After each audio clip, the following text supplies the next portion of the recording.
So this is kind of different. On the weekend, I was sitting on my couch and I remembered that I had seen in the news that the Governor General of Canada pulled Buffy Sainte Governor General Award. And I had wanted to comment on that. Life got busy. I didn't mention it in a video. So I thought, you know what? I'll just shoot a short, put it out to the universe. I totally forgot my following's fascination with either Buffy Sainte, Pretendians in general, or both. As of this morning, I think, it's like 1,700 views on TikTok, on YouTube, like over 600 views, which doesn't sound a lot, but for me, that is a lot because my audience is very small. It's Canadian specific by Canadian people. But seeing the reaction and more reading the comments reminded me of some things. That's what I want to talk about today. So let's talk about it.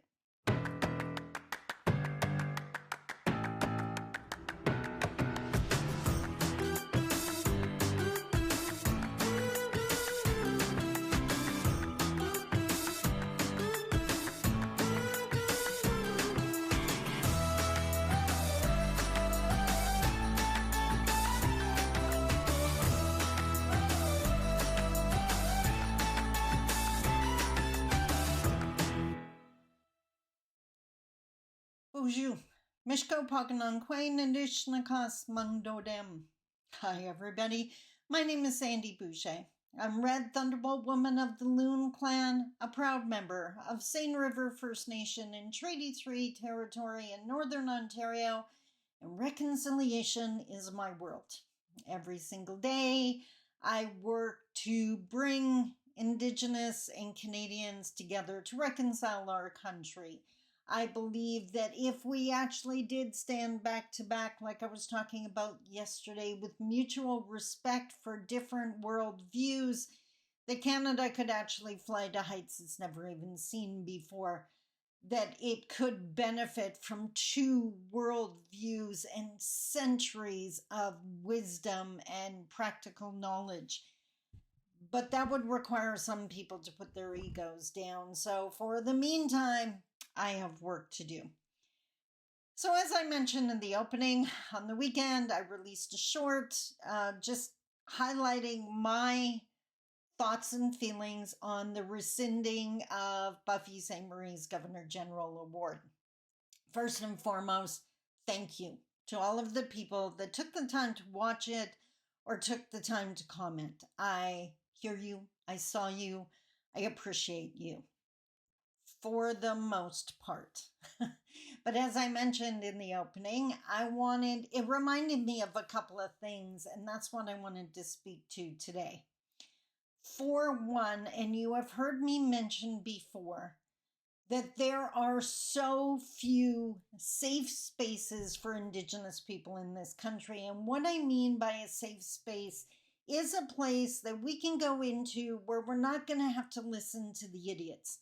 We're not going to have to hear the racial slurs. We're not going to have to hear the jokes that aren't funny. I was thinking about it this morning that if you were to have a gathering at your house and you invite your Indigenous friend, for one, don't invite them if you can't guarantee that space is safe. Two, why would you invite a friend into an unsafe space? And three, why are you hanging out with people that would make it an unsafe space? That tells me a lot about who you are. And it's not inconvenient, it's decent. You wouldn't want the people you care about to be someplace where they're attacked. If you honestly, genuinely care about your Indigenous friend, don't invite them into that space. And of course, yes, that applies to other groups and, other religions, LGBTQ, whatever the case may be. This channel, we focus on Indigenous Canadian reconciliation, so that's the lens I speak to. I bring that up today Because unless I haven't said it in a while, to me, you would think it's kind of obvious. It's not, I guess, to some. My YouTube channel, my Facebook page, any conversation that I'm a part of or I'm going to overhear is going to be a safe space for Indigenous people. Like I've said before, if you get really good at creating safe spaces, eventually you become a safe space. I am a safe space. Nobody's going to say diddly squat around me and not get called out for it, because that's just ludicrous. If there's one rule I'm adamant about, it is that my YouTube channel, my LinkedIn profile, my Facebook personal page, I don't have a biz page anymore, Zuckerberg, they're safe spaces for Indigenous people, which means if some troll wants to come on my channel and say something against Indigenous people, something that an Indigenous person would read and may be hurt by, guess what? That comment is not staying. And depending on how awful it was, that person may be banned from my channel. Now, in case you didn't realize, on YouTube, like I'm monetized on YouTube, you actually help me earn a living and reach more people by watching my videos. And the more comments or the more views, the more money I make. So it seems counterintuitive. Why would I delete the comment? Then I'm hurting myself because I'm not here for the money.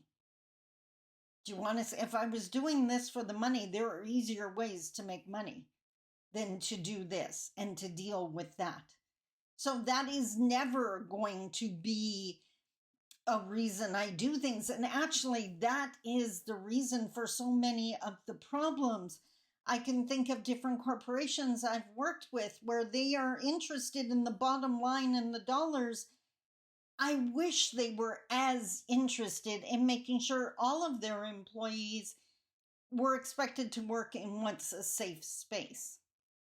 So if you saw a comment and then it disappeared, that would be why. And while we're on the topic, this comment kind of broke my heart, and you're not going to be able to see it because I deleted it too.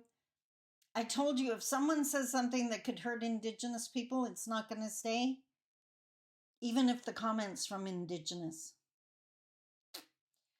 There was a comment that, and they're not going to see this because they've been removed from the channel, but there was a comment that was the epitome of assimilation.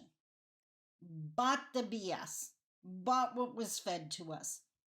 This person commented that they were Indigenous, but they were raised not to ask for handouts and not expecting people to lift them up, and they've never expected anything. And it broke my freaking heart. Because part of assimilation is making Indigenous people feel guilty for their half of a contract. The contracts are the treaties. And I don't see non-Indigenous people feeling guilty about the land they're using. But somehow we're supposed to feel guilty about the broken promises, the fact that we get some basic subpar education support, but we don't get the same education support that every other student gets. The fact that we don't have health services where we live, right? But we're supposed to feel guilty about even asking for those bare minimums? Baloney. Unpack that.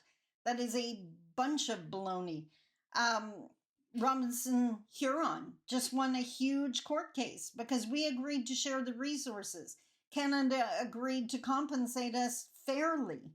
$4 a year per person is not compensating us fairly considering what they make on the resources.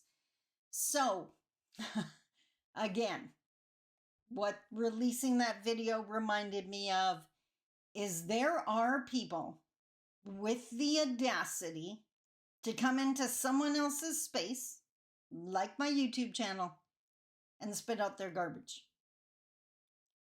Which blows my mind. I can imagine these people would also be willing to walk into your house and do that. In the words of my mom, make sure that's the last time they're in your house. To me, it's the utter disrespect of it all, and we get accused for being uncivilized. Okay, now to that end, unfortunately, like I am a huge advocate of coping skills. I raised my kids to expect the negativity, to expect the attacks, to cherish the people that don't do that, but don't be caught off guard if it happens. Make sure to develop the skills you need to be able to handle that stuff. I also taught them that their value wasn't in the hands of someone else, which is easier said than done, because in Canada, it's like the message is reinforced constantly that Indigenous are less than, that somehow we're not as valuable, as respectable, as successful, a whole bunch of crap. So I want to end off today by reminding anyone who's marginalized, but again, speaking to the Indigenous, that you become what you take in. And you can't control what the world tries to feed you, but you do control what you feed you. I couldn't do the work I do if I hadn't overcome my own oppression. And I'm constantly unpacking and decolonizing and making sure I'm sitting in a healthy place, but I also feed myself, and I've shared quotes I use and songs I use on a regular basis to offset that negativity, the kind that showed up in my comments, so that it doesn't hurt me and I can remember my value even when someone else can't see it. So what I wanted to share, and I've shared this before, what is this called? A Fight Song by Rachel Platten. So it is one of the songs I listen to on a regular basis. I'll put a link in the description box. But I listen to this daily, not even kidding. It is part of my morning routine. And I wanted to go through the lyrics with you to explain to you why. It's not just an empowering song. I mean, the words are important. The words you say are important. Are you tearing someone down or building someone up? Are you part of the problem or part of the solution? Words matter. And by the way, be part of your own solution. So the song starts out like a small boat on the ocean, sending big waves into motion. To me, humility teaching. I am one person, one small little person in the big scheme of things. But if I release one short little short, or I say one sentence that resonates and maybe that gets passed on to someone else and someone else, then that's the ripple that becomes the wave. Be careful the words you put into motion today. Like how a single word can make a heart open.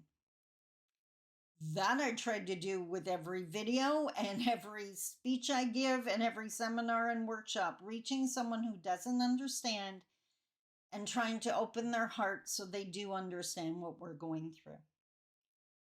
I might have only one match, but I can make an explosion. To me, that is, I might only have one shot at this. This may be my only video that you watch. I may speak to an audience, and the people in that audience may never see or hear from me again. I'm taking the shot. I might only have one match, but I can make a difference. I can make an explosion. And all those things I didn't say were wrecking balls inside my brain. Every single Indigenous person out there can relate to that. Any marginalized person, any person who bit their tongue until they're bleeding because they didn't want to deal with the backlash, but they knew in their soul that they should have said something. Say something. It hurts way more not to.